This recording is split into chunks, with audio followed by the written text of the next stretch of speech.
வணக்கம் நண்பர்களே.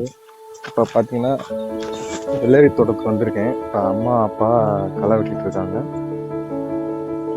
இப்போ வெள்ளரி போடுறதுக்கு எப்படி கஷ்டப்படுறாங்க, அதனால என்ன நன்மைகள், எவ்வளோ அவங்களுக்கு கிடைக்கும், அதை பற்றின வீடியோ பார்க்கலாம். எங்கள் அப்பா அதை பற்றி சொல்லுவாங்க. சொல்லுங்க.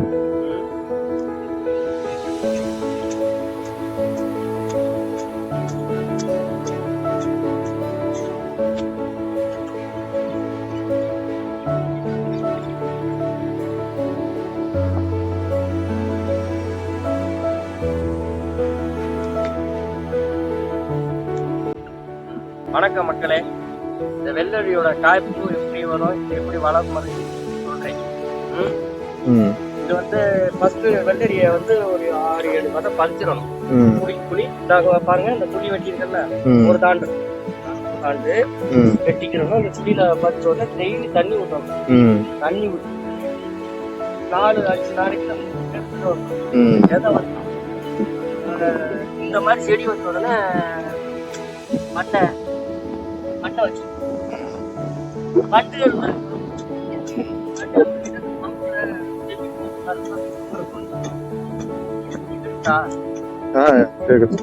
தொழுத்து விடணும். தொழுத்து விடணும் வட்டெல்லாம் இல்லை இந்த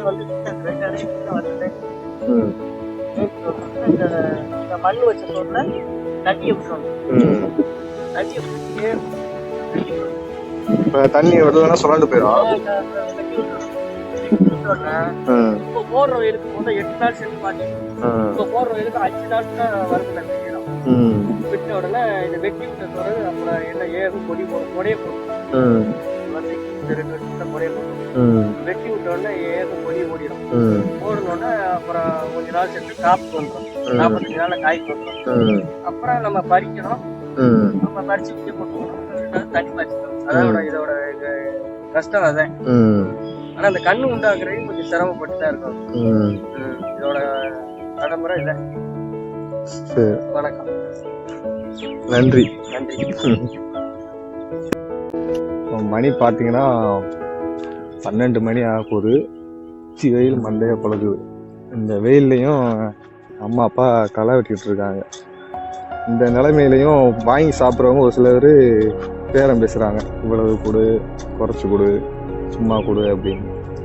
ஆனால் இந்த தொழில் பார்க்குறது அவர் சாதாரண விஷயம் இல்லை. ரிஸ்க் எடுத்து தான் பார்க்குறாங்க. இந்த அளவுக்கு யாருமே இப்போ போடுற வெயிலுக்கு வீட்டில் நேரம் பல பேர் படுத்து கிடப்பாங்க. ஆனால் இந்த வெயிலையும் இவ்வளோ கஷ்டப்பட்டு பார்க்குறாங்க.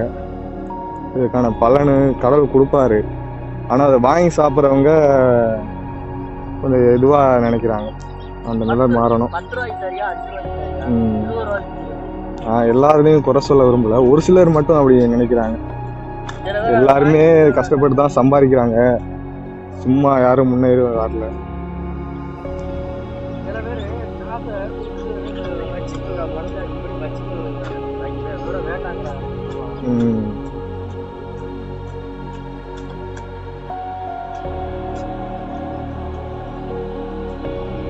கொஞ்சம் நிழல்ல இருந்துட்டு வெட்டலாமாப்பா? நிழல்ல இருந்துட்டு வெட்ட முடியாது. ஏன்னா இது பிறகு வெட்டினோம்னா வாடி போயிடும். சாயங்காலம் ஒரு 2 மணி நேரம் பொழுதாரம் வெட்டினாக்க கண்ணு வதங்கி போயிடும். வச்சாலும் ஒரே நல்ல வைக்கணும். நேரம் இல்லையே, இல்லை மாடு பார்க்கணும், மாடு வைக்கணும், அப்புறம் இது பார்க்கணும், வெள்ளரிக்காய் பிடிக்கணும், பல வேலைகள்.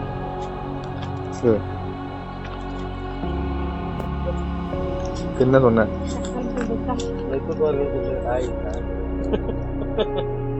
சொல்லுமா, அத சொல்லு. டேய் சொல்லுங்க. ஒரு காயை நம்ம அடியில தான் தூக்கிட்டு போறேன். எத்தனை கிலோமீட்டரா? பொன்னமராய் 15 கிலோமீட்டர், 17 கிலோமீட்டர் புதுக்கோட்டை தூரம். அடியில தான் வச்சுட்டு போறேன். என் சத்துக்கு வந்து யாரும் இந்த மாதிரி தூக்க மாட்டாங்க, சரிங்களா? அயன் லேடிப்பா அம்மா, இரும்பு பெண்மணி. நான் வண்டியில வச்சு பாருமா, சிவகங்கை, திருப்பத்தூர், எங்க ஏரியாவுக்கும் எங்க வீட்டுக்கார வச்சு கூட்டிட்டு போவேன். எல்லாம் நான் கொண்ட காசாகிறதுக்கு அவ்வளவு சிரமப்படுவோம். ஒரு நேரத்துல என் வண்டி உயர அத்து விட்டுட்டாங்க. வஞ்சரட்டுக்கு வெள்ளரிக்காய் கொண்டு போய் அன்னைக்கு காய விக்கல. விற்காத அன்னைக்கு நாங்கள் பொன்னமராளி ஏற்றிக்கிட்டு வந்து ம். அதுக்கு பிறகு நான் வண்டியை சரி பார்த்தேன். காசு வச்சிருந்தேன். அந்த மாதிரி சூழ்நிலைலாம் நடக்குது ஒரு நேரம். மஞ்சட்டு கொண்டு போனோம்னா அந்த மாடுகள்லாம் தப்புச்சு. காய் விற்கலைன்னா அங்கே கொண்டு போய் விற்போம், விற்றுட்டு வெள்ளனை வீட்டுக்கு வருவோம். இந்த மாடுகள்லாம் தப்புச்சு நம்ம வீட்டுக்கு வந்தால் தான் அதோட உயிர் போச்சு. அப்படியெல்லாம் இந்த காயெல்லாம் கொண்டு வந்து பிள்ளைகளை இந்த மாதிரி வளர்க்கணுமே, படிக்க வைக்கணுமே அப்படின்னு நாங்கள் எதுவும் பண்ணுறோம். அவங்க உடமையை மட்டும் வாங்கக்கூடாது, நம்மளும் உழைக்கணும். பிள்ளையெல்லாம் படிச்சு நல்லா ஆளாக்கிருக்கீங்க தான். ஆனா பிள்ளைய நல்லா சம்பாதிச்சுமே கஷ்டப்படுறீங்களே, அது உங்களால சும்மா இருக்க முடியல. பார்த்தா ஆகணும், விவசாயத்தை பார்த்தா ஆகணும் அப்படின்னு. அதனால எங்களுக்கு அதனாலக்கு பிள்ளைகளையும் அலைய விடக்கூடாது, நம்மளும் முடிஞ்ச மட்டும் நம்மளும் வேலை ஆடணும். அவன் பயன்தான் லட்ச லட்சமாக சம்பாதிச்சு கொடுத்தாலும் முன்னாடி நம்ம கொஞ்சம் அலைஞ்சது இருந்ததுலாம் கொஞ்சம் நினச்சி பார்க்கணும். ஐயா இப்போ இன்னைக்கு பிள்ளை இன்னைக்கு சம்பாதிக்குது, லண்டன்ல இருக்கு, சிங்கப்பூர்ல இருக்குன்னு சொல்றாங்க. என் பிள்ளையும் தான் இருக்குது, மலேசியாவில் இருக்குது, மலேசியாவா சிங்கப்பூர்ல இருக்குது.